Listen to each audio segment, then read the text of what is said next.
One two போடலாமா?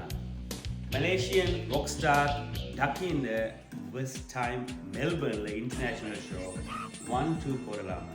Ducky யாருன்னு தெரியாது உங்களுக்கு. நான் சொல்கிறேன், ஒரே ஒரு பாட்டு சொன்னேன்டா இப்போ யாருன்னு எல்லாருக்குமே தெரிஞ்சிருக்கு.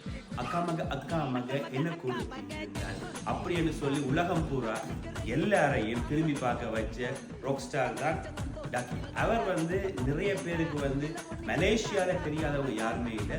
உலகம் பூரா அவரை இந்த பாடல் மூலமாக எல்லாருக்கும் தெரியும். அவர் எங்கள் எல்லாருக்கும் முதலாக மெல்பர்னில் ஒரு ஷோ கொடுக்குறாரு. 1 2 போடலாமான்னு. வேறு எங்கேயும் இல்லை, இன்ஃப்ளேஷன் நைட் கிளப் மெல்பர்னில் 22 ஏப்ரல். டிக்கெட்ஸ் வாங்குங்க.